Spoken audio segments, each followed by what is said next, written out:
कभी भी आपको ऐसा लगे कि यार ये वाला सब्जेक्ट मेरा थोड़ा हार्ड है और आपके दिमाग में ये विचार आ रहा हो, पहली बात तो आना नहीं चाहिए, पहली बात तो ये विचार जो है आपके आना नहीं चाहिए। लेकिन अगर विचार फिर भी आ रहा है कि यार ये चैप्टर मैं छोड़ना चाहता हूं, तो जब कभी भी ऐसा आपकी जिंदगी में लगे आपको, तो उस चैप्टर के कुछ बेसिक क्वेश्चन आपको आने चाहिए कि जो डायरेक्ट फॉर्मूला अप्लाई करने पे हो जाता है। कई बार ऐसा होता है ना, कई बार ऐसा होता है कि डायरेक्ट फॉर्मूला आप अप्लाई करते हो और काम हो जाता है, या कुछ चीजें कुछ ट्रिक के फॉर्म में याद करके ले जाओगे तो आपको अच्छा लगेगा।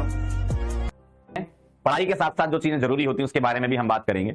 आज आपको एक ट्रिपल डी वाला कॉन्सेप्ट बताया जाएगा, जिसको आप ध्यान से सुने और अपनी पढ़ाई में उसको अप्लाई करें।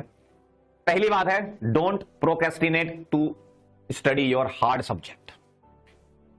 हमेशा स्टूडेंट लाइफ में यह होता ही है कि आपके पास फिजिक्स है, आपके पास केमिस्ट्री है, आपके पास बॉटनी है, आपके पास जूलॉजी है, चार चीजें आपके पास हैं। कोई ना कोई आपको ऐसा लगता ही है कि यार ये थोड़ा टफ जा रहा है।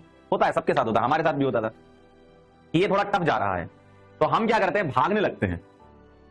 भाई कई बार ऐसा होता है कि एग्जाम में जो चीज आप छोड़ के गए हो उससे एक बहुत बेसिक लेवल का सवाल आता है, जिसमें आप सिर्फ फॉर्मूला अप्लाई कर दोगे और छोटी मोटी कैलकुलेशन कर लोगे तो आपका काम हो जाएगा। तो कभी भी आपको ऐसा लगे कि यार ये वाला सब्जेक्ट मेरा थोड़ा हार्ड है और आपके दिमाग में ये विचार आ रहा हो, पहली बात तो आना नहीं चाहिए, पहली बात तो ये विचार जो है आपके आना नहीं चाहिए। लेकिन अगर विचार फिर भी आ रहा है कि यार ये चैप्टर मैं छोड़ना चाहता हूं, तो जब कभी भी ऐसा आपकी जिंदगी में लगे आपको, तो उस चैप्टर के कुछ बेसिक क्वेश्चन आपको आने चाहिए कि जो डायरेक्ट फॉर्मूला अप्लाई करने पे हो जाता है। कई बार ऐसा होता है ना, कई बार ऐसा होता है कि डायरेक्ट फॉर्मूला आप अप्लाई करते हो और काम हो जाता है, या कुछ चीजें कुछ ट्रिक के फॉर्म में याद करके ले जाओगे तो आपको अच्छा लगेगा, है ना। तो मतलब कुछ बेसिक चीजें आपको लेकर जानी है अपने साथ।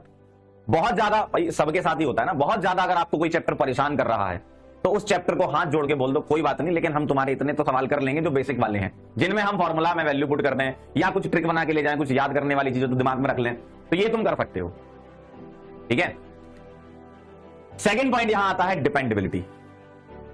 आप बहुत सारी चीजों पे डिपेंड हो जाते हो पढ़ाई के टाइम पे, और अभी वैसे भी इंटरनेट का जमाना है, तो आप क्या करते हो, जैसे ही आपको कोई सवाल नहीं बनता है, अपन इतनी जल्दी में होते हैं ना,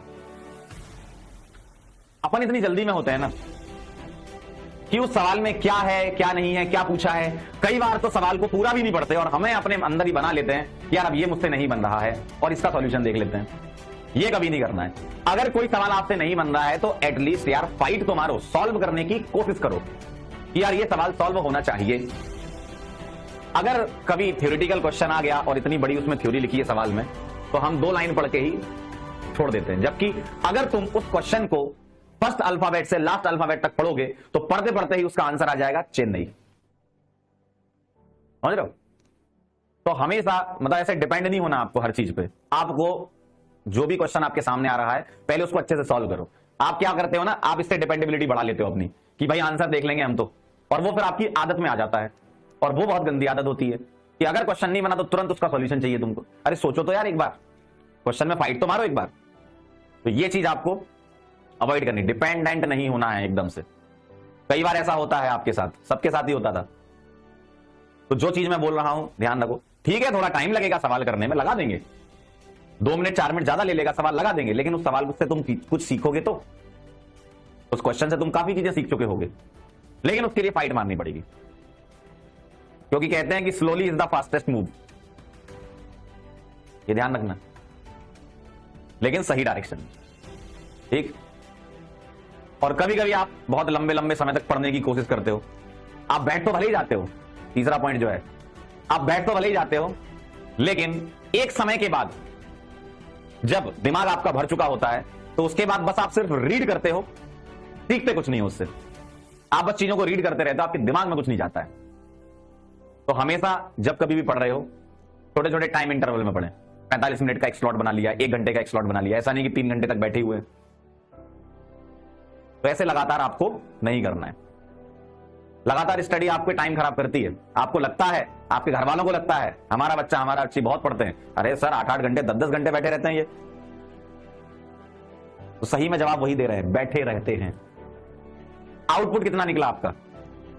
8 घंटे आप कमरे में बंद बैठे हो आराम से, और आपको भी ये लगता है कि हम पढ़ रहे हैं, लेकिन एक्चुअल में वो यहां नहीं जा रहा है। तो छोटे छोटे टाइम इंटरवल बना के पढ़ो, आउटपुट ज्यादा निकालो। समय सबके पास बराबर है, जो इस बार नीट में टॉप मारने वाला है उसके पास भी समय उतना ही है जितना तुम्हारे पास, और हो सकता है कि इसी बैच से ही आ जाए। क्यों नहीं हो सकता? पढ़ाई करोगे तो बिल्कुल हो सकता है। तो समय सबके लिए बराबर है, समझ रहे हो? तो छोटे छोटे टाइम इंटरवल्स बना बना के, भाई 1 घंटे का आपने एक टाइम इंटरवल बनाया, 1 घंटे पढ़ा, फिर 5 मिनट का थोड़ा ब्रेक ले लिया, घूम लिया, थोड़ा पानी वानी पी लिया घर में, है ना? तो ये चीजें जो है आपको ध्यान रखनी है।